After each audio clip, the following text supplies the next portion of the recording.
The Emmys are this weekend, and it says here the show's going to be hostless. Well, I'm off. I'm sure somebody will be right with you. Hey everybody, it's me, Two Hat McGee. I'm hosting this week's episode of News Time. I got two hats. That's my gimmick. We're talking about the Emmys. Oh, there's my friend over there, Workout Jim. Hey, Workout Jim, how you doing? It's me, Workout Jim. I came from the wrong side of the camera, I think. I don't remember which way I was pointing. But this week's episode of News Time's gonna be great. Oh, there's my other special guest friend over there. Let's go find her.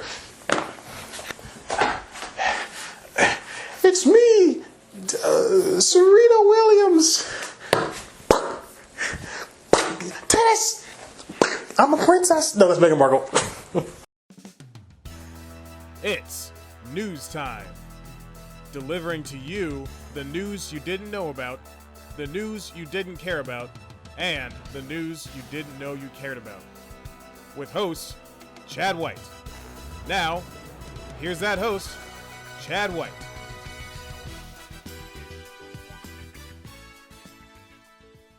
Welcome back to News Time. I'm not your only host, Chad White, and this is the award news that you didn't know about or even want to hear about. The Emmys are set to go hostless this year, following in the successful footsteps of their film-based sister, the Oscars.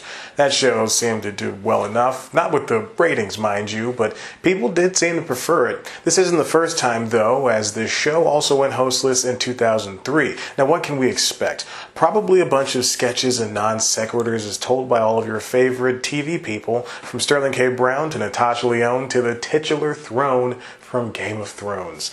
While I do love a good host, like that time Andy Samberg did that thing to that statue in the vein of that time Allison Williams had that done to her in Girls, if you saw the show, you know what I'm talking about.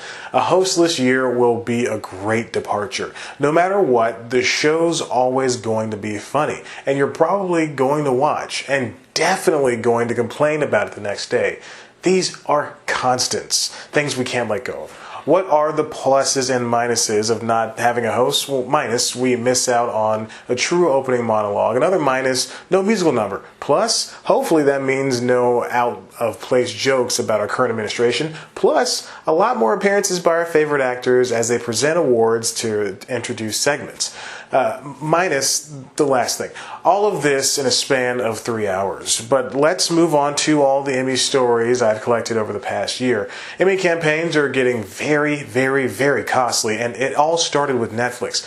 At least that's according to Variety's Michael Schneider, who credits the streaming platform's first Emmy wins back in 2013 with the show that started it all, House of Cards. Now, along with Amazon and Hulu, streamers are performing the same strategies HBO once cornered. How so? Through parties, which can cost upwards of $50,000. All 25,000 Television Academy members have been invited to swanky soirees over the past few months with the intent to be persuaded to vote for certain network shows. It's not all parties. There are also screenings, gifts, screeners, and marketing. One aspect of the Academy that I do love is how ruthless they can be. For instance, back in June, a few TV actors from the Television Academy's performers peer group were disqualified because they were block voting, which is to say they all planned on voting for a certain show or actor. You can't do that. A quid pro quo, as a memo from the performers peer group puts it, messes with the integrity of the Emmys. The exact number of actors disqualified was never brought to light, but let it be known they are in big trouble. Of course, the Academy isn't itself perfect. The very same month, a show's network name made it into the ballot, which is bad because of the block voting thing mentioned earlier. Imagine if you worked for a show on Comedy Central, say The Daily Show, and another Comedy Central show was nominated, one you don't watch, say Southside, which you should totally watch, and the name of the network is on the ballot. The Academy thinks, rightly so, one may be inclined to vote for their employer's other show instead of another show in the same category. Anyway, they quickly caught the mistake and moved on past it. Block voting is turning into a recurring topic here, a serious one at that.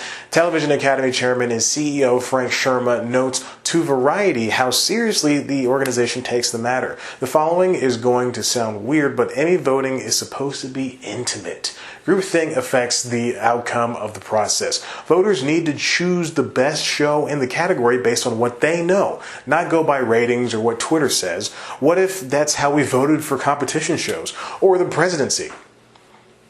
Disregard that. The Emmys are my favorite awards show after the Oscars. I also wish they were a little more loose, not unlike the Globes. But the Emmys are fun, can be fun. I hate when bigger shows get nominated and win every single year. Okay, so the Emmys may have their problems. Maybe this hostless year will fix them.